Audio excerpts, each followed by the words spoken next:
people that have an ideology akin to Sharia law. They cannot coexist. Constantly telling us, no, like, go back to your country. You don't belong here. This is our America. Secure the borders. Let's get us safe. Make America great again. Got an ISIS flag hanging up over the Atlanta Capitol building. We go in, take out the bad guys. Our country cannot be the victim of horrendous attacks by people that believe only in jihad. Donald Trump came to power partly by capitalizing on the resentment of some Americans towards certain ethnic and cultural groups. He claimed, for example, that thousands of Arabs and Muslims stood here in New Jersey and celebrated when the Twin Towers fell.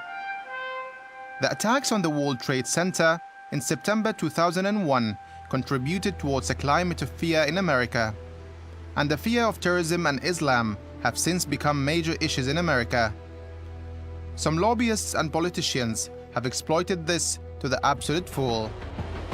Donald J. Trump is calling for a total and complete shutdown of Muslims entering the United States until our country's representatives can figure out what the hell is going on. I am Abdullah Al-Shami, and I'm in the US to examine the way Trump and his supporters, and a close network of writers, campaigners, funders and politicians combined to bring about this critical moment in American history.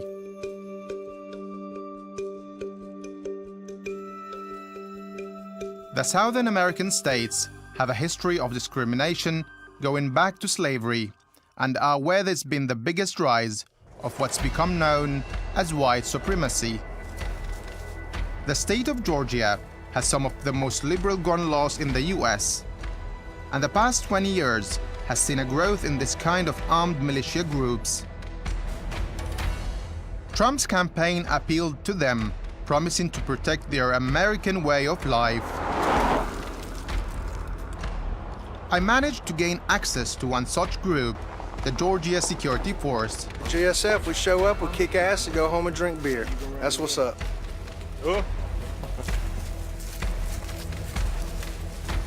The group was on a training exercise and allowed me to observe.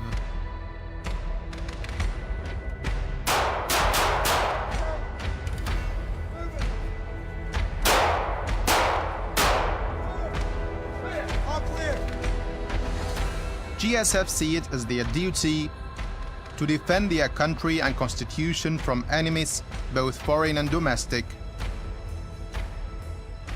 You got an ISIS flag hanging up over the Atlanta Capitol building.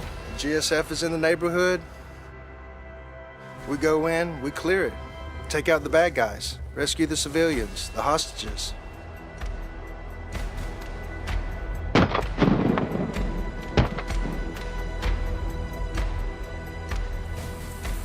This is a message to the cowards who call themselves ISIS. We the people are bloodthirsty. We the people will have no mercy. We the people refuse to be the victim. No longer. We are the predators, you the prey. The rivers will run red with the blood of those who target Americans. Fire!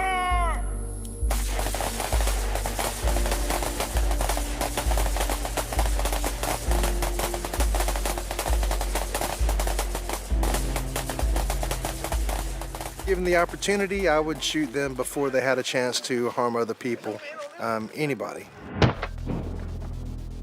I asked Chris what would happen if a Muslim asked to join the Georgia Security Force. It's not limited to the color of a person's skin. It's based upon the context of the character. Let me see. I'd have to think, because I'd be leery. I have to do everything I can to make sure that we're not infiltrated. Just because they're Muslim, or they have to be Christian? No, give me a second. Let me think. That's a tough question. Tough question. I don't know. Can you put it in? Slam it. Yeah. Hey, Scorpion. Yeah. What do you say about Muslims attempting to join GSF? Muslims attempting to join the GSF? Yeah. What scares me, about Muslims joining is that I know that there are rogue elements that wish to do harm to people, and if I just don't see it. It's not as prevalent or widespread in other religions or beliefs or systems. So, it's a tough call. Tough call.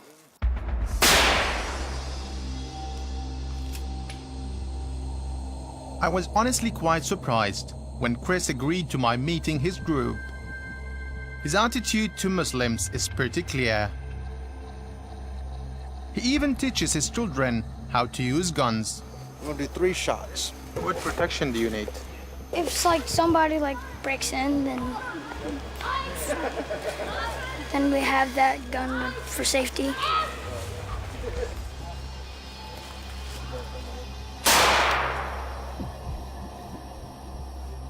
Hold it tight, because it'll bounce up a little bit, okay? Okay. You ready? Yep.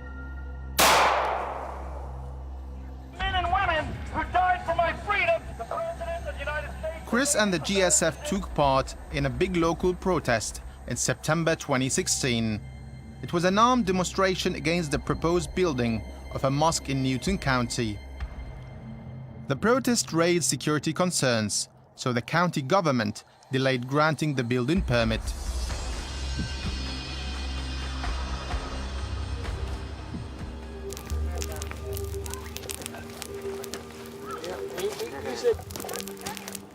Chris invited me to his home.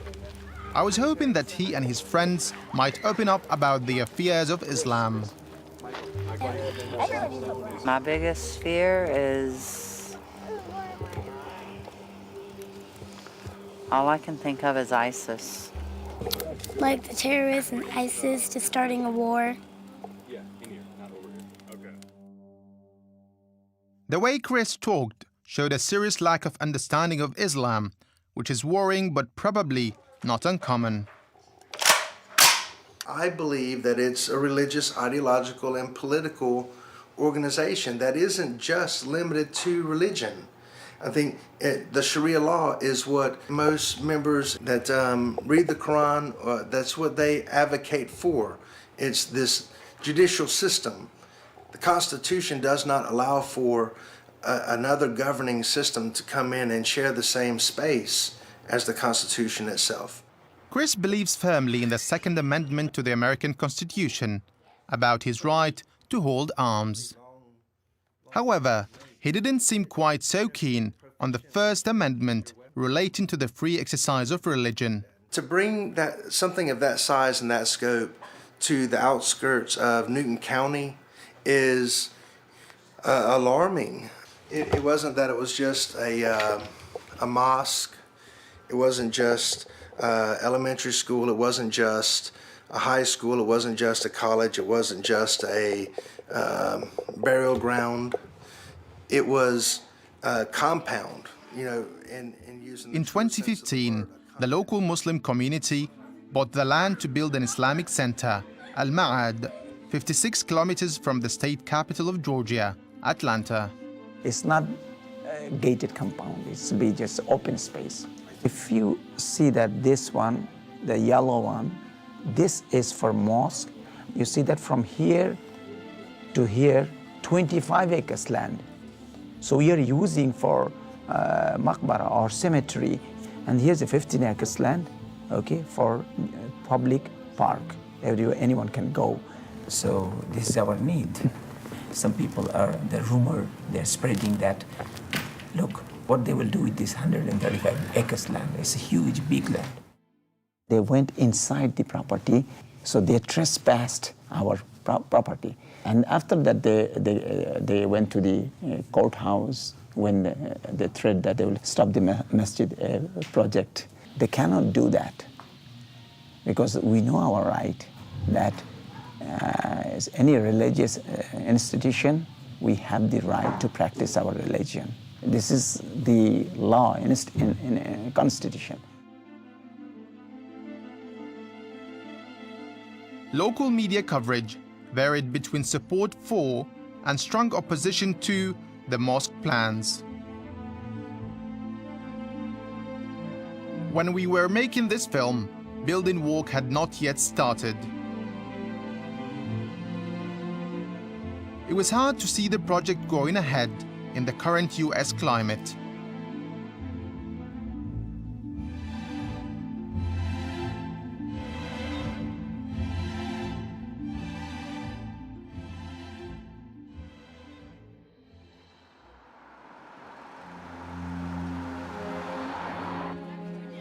Not far from where Chris and the GSF were training, I visited a summer camp in rural Georgia. The young people there were all born in America, and I asked them about Donald Trump. He's not a big fan of us, I would have to say. And it kind of scares me, honestly. Just knowing what's in the future for anyone that's not white and American. Just in general, anyone that's like a minority, Muslims, like different races, so many different people, it worries me, and we don't know what's in store for us, but we'll see. His supporters are constantly telling us, no, like, go back to your country. You don't belong here. This is our America. My 6-year-old brother, he was just like, oh, Amira, looks like we're going back home now. So it just really brings me to tears when my younger brothers, like, just think half the things he's gonna do is gonna happen. We have a new president, but we don't have a new constitution. The rules are still the same. So it's our job as carers of rights. People here felt a strong sense of increasing Islamophobia in the US. Protect our rights, and that the government... Edward Mitchell was concerned about the image of Islam appearing in the mainstream media.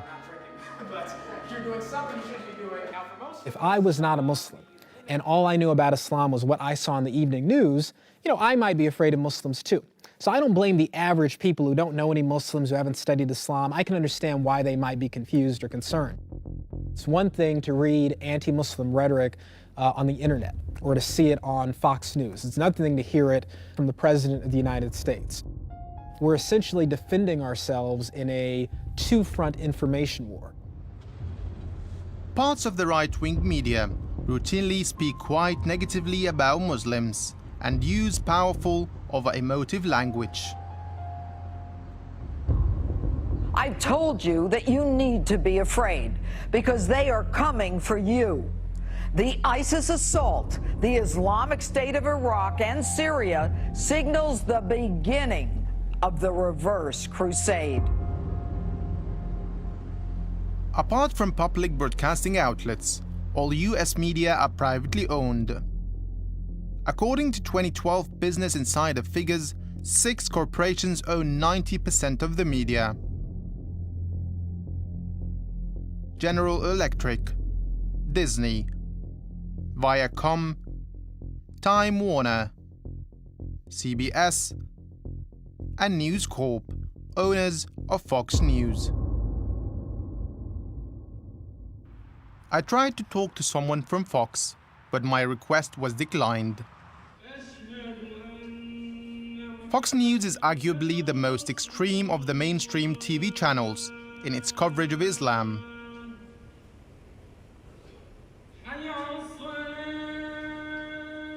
Many conservatives now live in a bubble where they never hear anything outside of media that has a strong right-wing conservative bias. They've watched it so much that they have done what I call self-brainwashing. They have gone from being perhaps moderately conservative to being rabidly conservative. And so these very, very narrow, highly ideological news sources have taken over. I don't know what you do about that in a free society. I was interested in the concept of how fear actually works. So I visited the psychology department of New York University. What are the subliminal forces at work in people's phobias? Dr. Joseph Dunsmore was going to conduct an experiment. So in the experiment, you're going to see different pictures of faces. Right before the face goes away, you may receive the electrical shock to your right wrist. Oh, yeah. You felt that? Okay.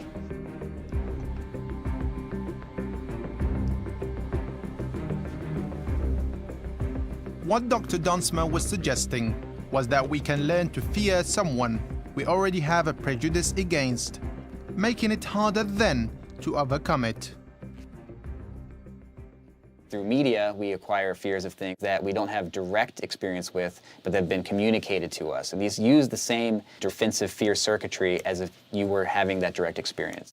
This could extend also to news footage of terrorist attacks, things that people are seeing replayed on television. They're learning from these experiences, but they are also affecting the brain in similar ways as if it was a direct experience. This can lead to phobias. They're consuming high levels of media about terrorist attacks. These are the main figures in the anti-Islamic movement in the US.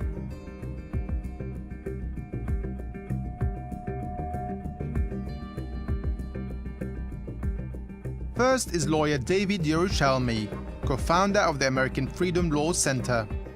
He's a prime mover in legislation aimed at banning Sharia law in the US. Then there is Daniel Pipes, who runs the Middle East Forum. His hostility to Islam and the Arab world meant his appointment to the United States Institute of Peace was almost blocked in 2003. The journalist and commentator Stephen Emerson runs the investigative project on terrorism, which has suggested there is a Muslim conspiracy to take over the US. I made email requests to interview these three men, as well as Robert Spencer and Frank Gaffney.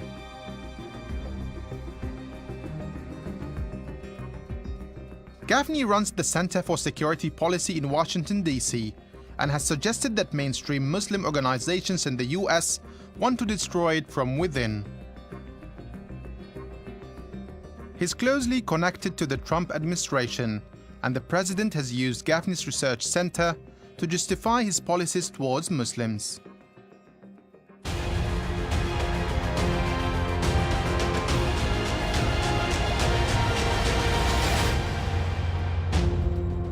This is the ultimate goal of charges of Islamophobia: to stigmatize, demonize, marginalize, and ultimately criminalize criticism of Islam. Robert Spencer has ties to Americans for National Existence, with connections to Israel. His website, Jihad Watch, says its goal is to expose Islam and jihadists in the modern world. Spencer was barred by the UK for hate speech that could lead to inter-community violence. Spencer and Gaffney both turned down my requests for interviews. Robert Spencer works closely with an anti-Islamic campaigner in New York called Pamela Geller. Together they run the American Freedom Defense Initiative, the AFDI, which ran a campaign against Muslims in 2015, costing $100,000. Geller is best known for having campaigned against a plan to build a mosque near the World Trade Center in 2009. I opposed the building of a mega mosque in a building that was destroyed in the 9/11 attacks because it was deeply offensive and it was deeply humiliating. And it was uncalled for. I'm very happy that it was defeated. I think it would have been Mecca on the Hudson. I asked Geller about her 2009 campaign outdoor and on the New York subway, which had upset a lot of Muslims, and where the funding for it had come from. Well, I've done a number of campaigns, so I'm not sure which one you're referring to, but in general, if your question is, where do I get funding for all of my campaigns? It comes from average Americans. The majority comes from people. We may have had contributions from organizations. Yeah, off the top of my head, I mean, I don't have my paperwork with me. I don't spend a lot of time on fundraising at all. I don't look into who gives money to my organization. No. In AFDI's 2013 tax return, the organization's income was shown as $958,000. In the same tax year, Jihad Watch's tax return showed a donation to AFDI for over $389,000.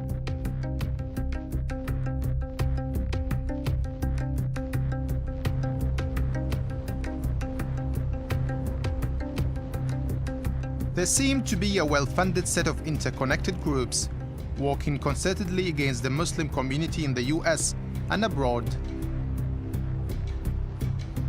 The movement now has a clear influence on government, which wasn't there before.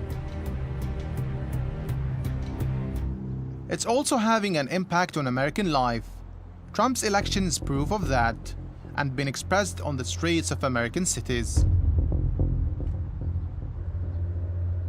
In August 2016, an imam and his assistant were shot and killed in public in Queens in New York City.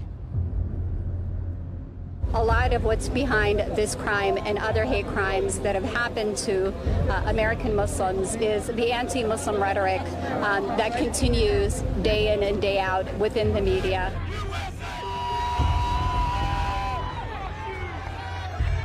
Fear about the anti-Muslim rhetoric coming from the White House is this, that it could not only embolden anti-Muslim bigots, but also Muslim extremists. I will absolutely take database on the people coming in from Syria. I've made it known, if I win, they're going back. We can't have them. They're going back. Trump was talking about Syrians like Misbah and Malak, who were granted asylum in the US after a 2-year vetting process. Less than 2 months after their arrival, the future for them and their young son looked less certain under the new president. طبعا بخاف في رئيس الدولة أكيد بخاف إنه يهجرنا وين بده ياخذنا يعني طبعا وين بدنا نروح مش عارفين إنه وين بده ياخذنا مش عارفين بيحكوا إنه اللاجئين اللي إجوا بده يشيلهم بعثهم وين على سوريا بعثنا على سوريا وين بدنا نروح على بشار يعني شو موقف رئيس ترامب منا بس نحن يعني هون جايين نعيش سلام أمان هيك جايين فقط إنه للسلام والأمان بس. Coming up, former National Security Advisor Michael Flynn on his policy towards the families of extremists. Are you kidding me? I would have to see the circumstances of that situation. What circumstances would justify the killing of a family, a wife and a child? It would have to be the circumstances that we were facing at the time.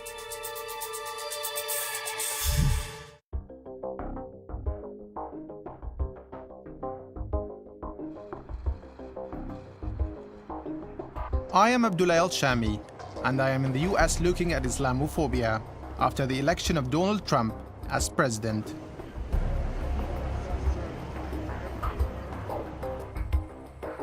When he was inaugurated, Trump surrounded himself with campaign figures and new appointments who reflected the election promises he'd made.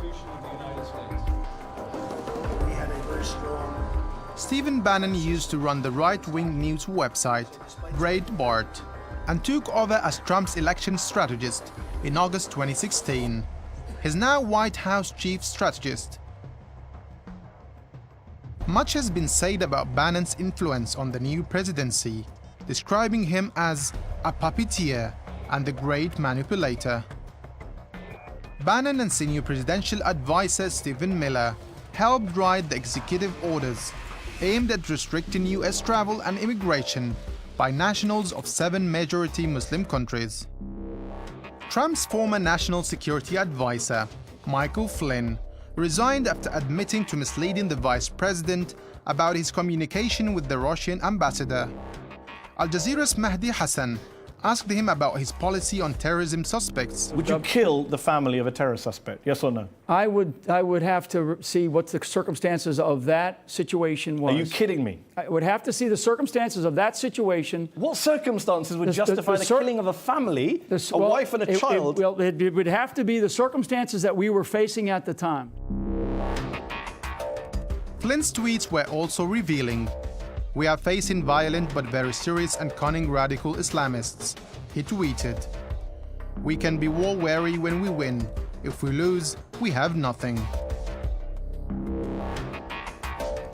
He also urged his followers to retweet that a fear of Muslims was rational. Daniel Pipes founded the Middle East Forum in 1992 to warn of what he called the rising Islamic presence in the West. I think we will have a larger role in the Trump administration than we did in the Obama administration, yes. We are more connected to it. We know more people, have better relations with them than in the Trump administration. But in Congress remains pretty much the same. I already have been giving advice publicly. I have not been giving advice privately, with a couple of exceptions. Yeah, I've given a little bit, but overall, it's been a public discourse, not a private one, and I would be delighted to be helpful. I asked Pipes what kind of advice he'd given the Trump administration. I have, in particular, given some thoughts on the Arab-Israeli conflict. Well, I'll keep that for private, since it was a private. I asked Pipes how he described a moderate Muslim. By moderate Muslim, I mean someone who wants to live in the modern world, is a Muslim, lives in a Muslim way, but is not looking to go back to, say, the 7th century or the 1st century Hijri and replicate what the Prophet Muhammad did. What about his funding? My organization is funded by people who support my views and the views of my colleagues. I'm saying, here's what I do. I hope you like it. I hope you support it. And people do or people don't. So really the funding is not very important, what I have to say. And when they don't like it, they stop it. I can tell you that there are a couple of different kinds. Some support, most of it, simply said, here's some money, continue your good work. In 2014, Pipes Middle East Forum's tax return listed the Donors Capital Fund and the Abstraction Fund as its two main sources of income, to the tune of $2.25 million. The forum also gave out grants, including to the Friends of Israel initiative, for just over $250,000.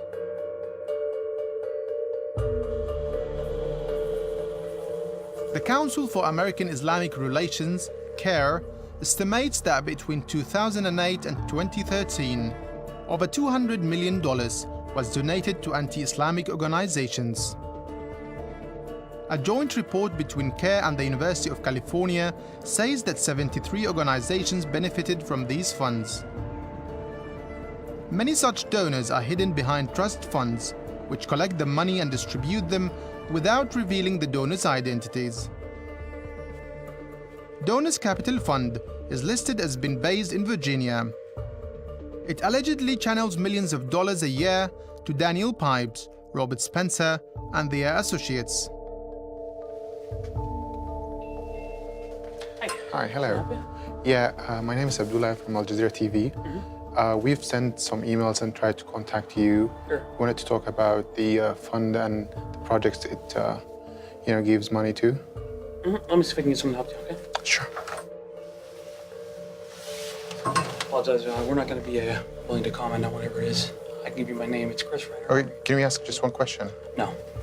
Our answer is no comment. The fund's tax return shows donations to a list of organizations, which includes Daniel Pipes' Middle East Forum. The Abstraction Fund is also on the list. Not having had any replies to my emails, I went to their offices in New York City. He's not expecting you, obviously. We've actually tried sending them emails, but no one came to us, so... Okay. Are they willing to speak to the media or not?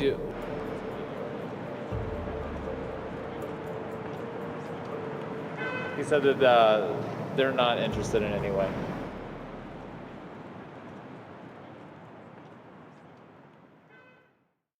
Well, this is a network that's been around now for 15 or 20 years, and it really came into its own in the aftermath of September 11th.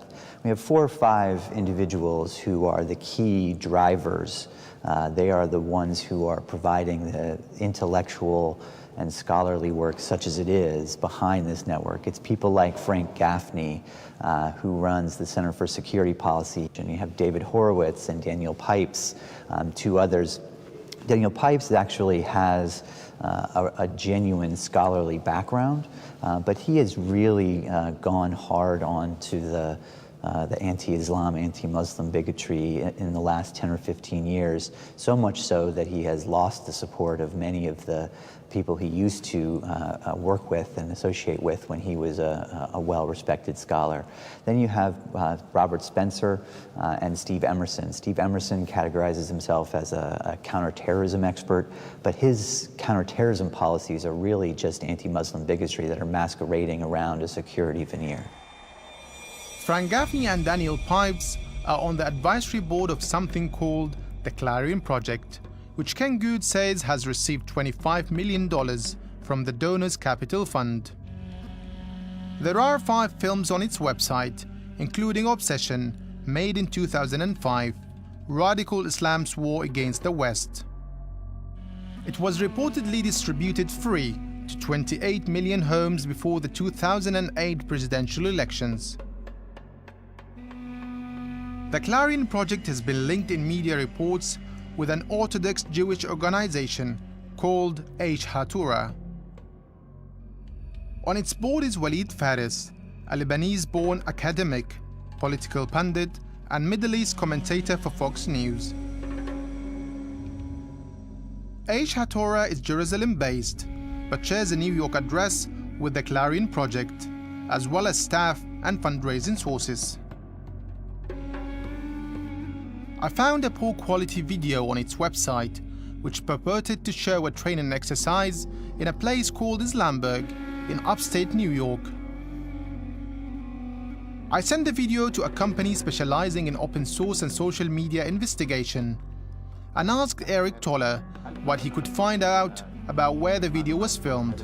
What we have here are two screenshots. The top screenshot is from a video that supposedly shows a jihadi training camp or whatever in Islamberg in the Catskill Mountains in New York.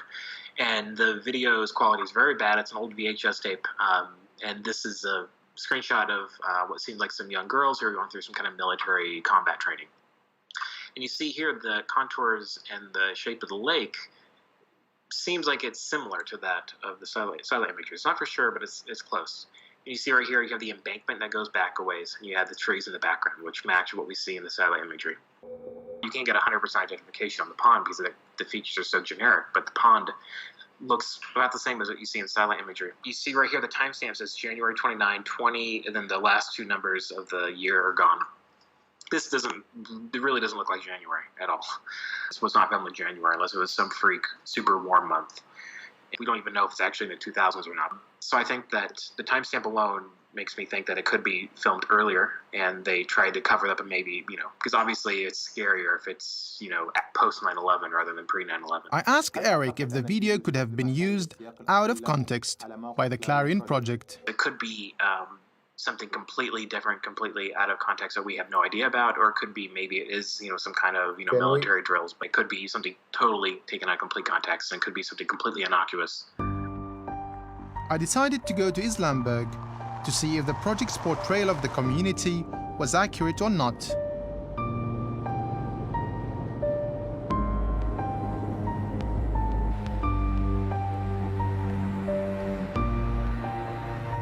Islamberg is a self-sufficient community in a remote part of the Catskill Mountains, founded in the late 1980s by the Pakistani Sufi cleric Mubarak Ali Jilani.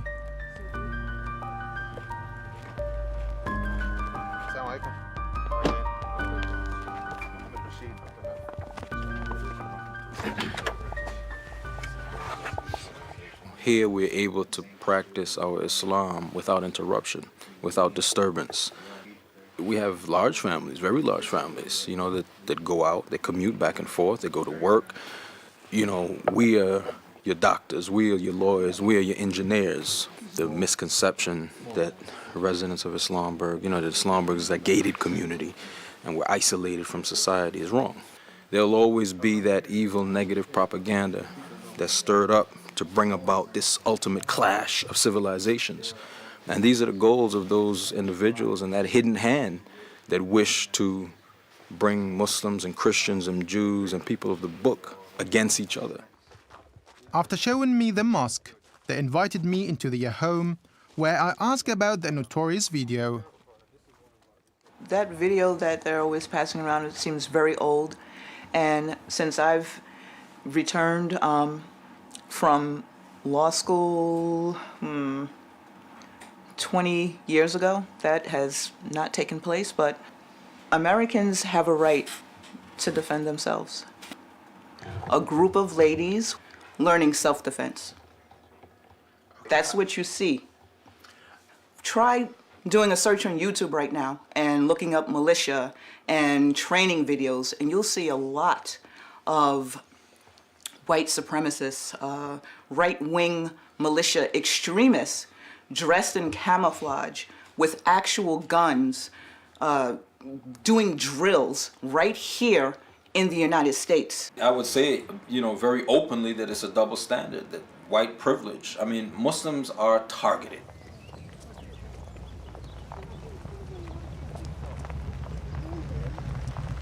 In May of this year, we had a group of bikers trying to get support for individuals around the country to join their gang to ride, quote unquote, ride to Islamburg.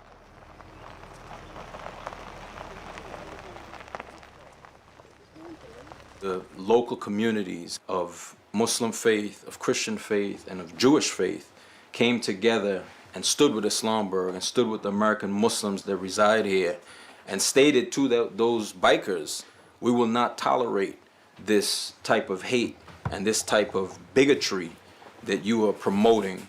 And we know very well what your purpose is and your agenda is to incite violence. You have this Clarion Project. These are riffraffs. These are people that have no. This is their business. They've made Islamophobia their business. It pays, and it pays well. Islamburg and the other 20 or so such towns in the United States, I think, are very dangerous. They are, they call the Muslims of America, and they follow Sheikh Jilani of Pakistan. They're heavily armed, they're very aggressive, they're very dangerous.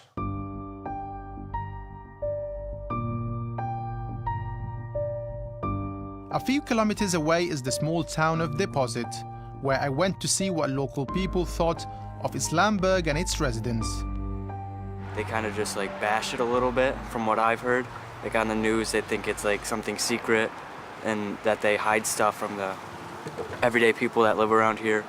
I've played basketball with a couple of the kids my age, and they seem like pretty friendly people. They don't give us problems, we don't give them problems. You believe there's all this military training, terrorist camps, they've been saying? No, not at all. They've said that they have people up there with guns that stand at the gates or whatever so people can't come in, but I don't believe that at all. Because of a lot of the terrorist stuff going on, it's getting blamed on Muslims and all of that religion. So I see them pointing out Islamburg because they're that religion.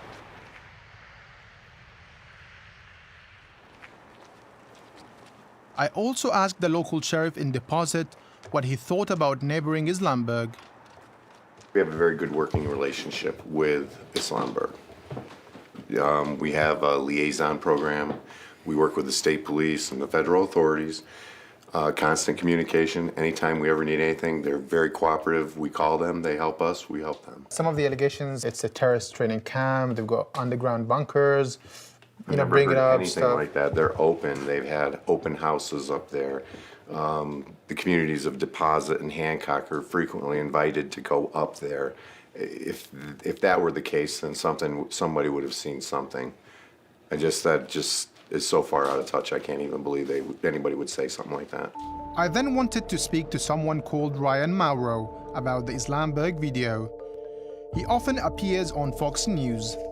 Is this organization, Muslims of the Americas. They claim to have 22 of these enclaves around the United States. And according to our sources within the organization, they believe Donald Trump is going to crack down on them, have law enforcement raid them. Mauro also frequently contributes to the Clarion Project website.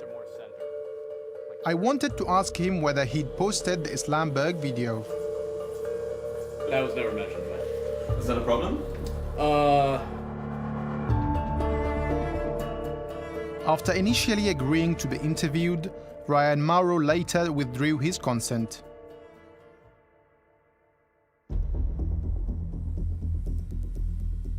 The Donors Capital Fund 2008 tax return showed its total income was over $67 million.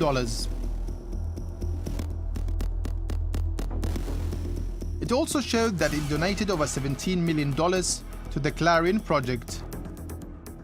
I asked the Donors Capital Fund for an interview, but they declined. I have been doing this work since 9/11, and I do believe that we have increased awareness my colleagues and I have increased awareness of this critical issue to a point where America was receptive to President-elect Trump's message. I set out to make this film because I thought Islamophobia had been on the rise in the United States for some time. Everything I have learned along the way has reinforced my fears. In fact, I have been shocked at the power and influence of the anti-Islamic network. It's funded by the Sky Foundation, the Abstraction Fund, the Bradley and Berry Foundations, and the Donors Capital Fund. The money flows to 5 main organizations and self-styled research bodies, including the Middle East Forum and the Clarion Project. These are driven by Daniel Pipes, Stephen Emerson, Robert Spencer, Frank Gaffney, David Yerushalmi, and David Horowitz. And their work is promoted by a group of campaigners including Pamela Geller and Walid Fares. Conservative NGOs like Act for America, Stop the Islamization of America, and the Eagle Forum complete this well-established and comprehensive network.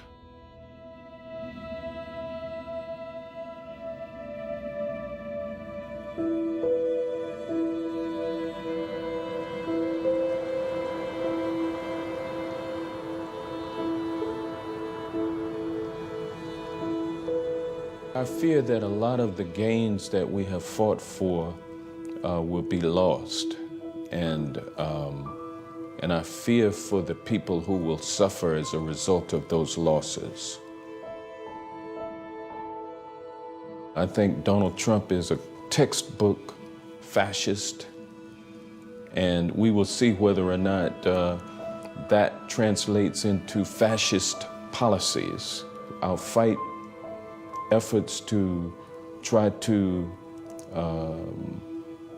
in any way, harass or treat people who practice the religion of Islam differently than you treat Americans or other people who are coming to America.